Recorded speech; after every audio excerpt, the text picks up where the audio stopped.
Это хороший вопрос, но, простите, на камеру я не готов его сейчас ответить.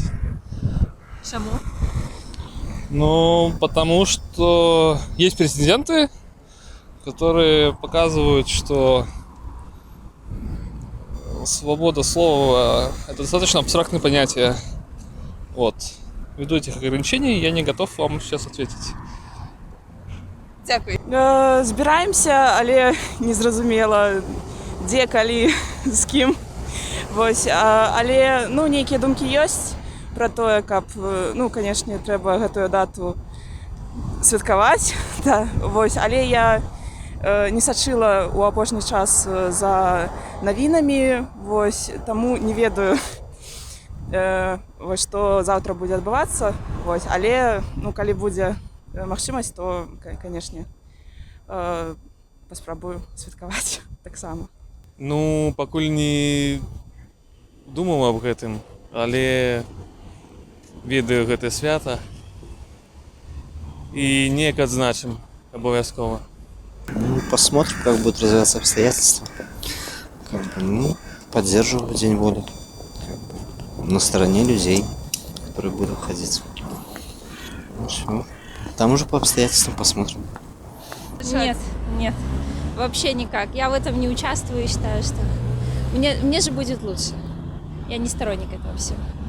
У меня немножко другая политика. Я, в принципе, во всех акциях, которые здесь происходят, во-первых, я не из Минска, а во-вторых, родители занимают высокий пост, поэтому не хочу их подставлять. Конкретно я пойду на улицу за своей любовью. И мы будем гулять. Пойдем гулять, отмечать. В ресторан, может быть, сходим. Вот. Белорусской кухни. И все. Ой, сложный вопрос. Я думаю, что каждый будет его праздновать так, как человеку кажется близким для себя. Я думаю, что много семей будут праздновать его дома, в кругу семьи.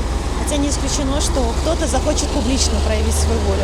Как мы будем праздновать, мы еще не определились, но как-то выразим отношение к этому, я уверена. Спасибо. Скорее всего, наверное, участие не буду принимать в массовых мероприятиях. Для себя просто имею, как говорится, в памяти этот день и все. Поэтому вот так. Работаю. Работа. Збираюсь, але не публічно. Як? У хаті. Все правильно. Я лично не буду праздновать, но я просто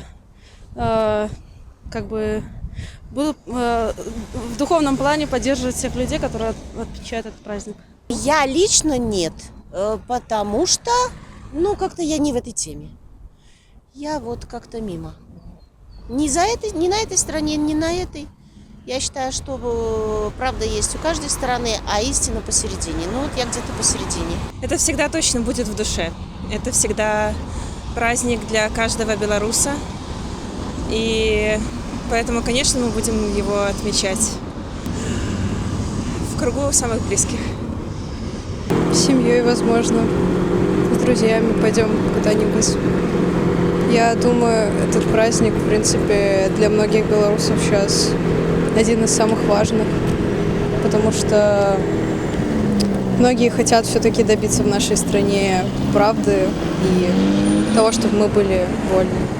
Так, плануюся після праці пройтися погулять по городу. Сейчас, наверное, не планирую. Завтра рабочий день. Но да, целиком поддерживаем всем сердцем с белорусским народом. Да. Вот так. Отмечать мы не планируем, но, насколько я знаю, все мои близкие, знакомые, друзья, да, коллеги, всем сердцем за то, чтобы завтра случилось чудо. Хотелось бы в это верить. Вы знаете, я вам честно скажу, последние события, конечно, показали ряд очень больших недостатков, которые у нас есть.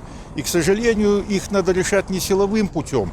Просто действительно накопились очень много проблем, потому что это уже выходит не просто БНФ, это горстка людей, которым, даже если Байден приедет и каждому даст по $1 миллион, у них все равно будет тяжкий лес и кепское житье. То есть накопились эти проблемы. Но понимаете, здесь ситуация очень неоднозначная.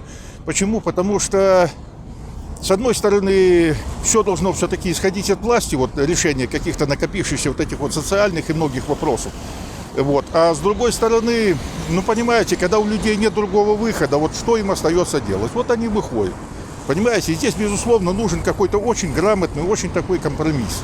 Вот как в свое время в Индии Махатма Ганди делал вот эти вот компромиссы. Понимаете, я считаю, что накопилась очень серьезная проблема. То есть ее надо решать. И вот, скажем так, решать ее головой.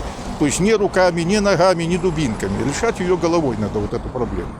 То есть вот такая вот ситуация, ну, на мою точку зрения, скажем так. Ну вот. Потому что очень много проблем. Понимаете, прежде всего проблема молодежи. Ну вот сейчас вот если вы возьмете молодых людей, то у меня очень много знакомых молодых людей, это, скажем так, 27-30 лет. Они не женаты. У них есть высшее образование, у них есть классные девушки, но не женаты. Почему? Квартира им по нынешним ценам не светит.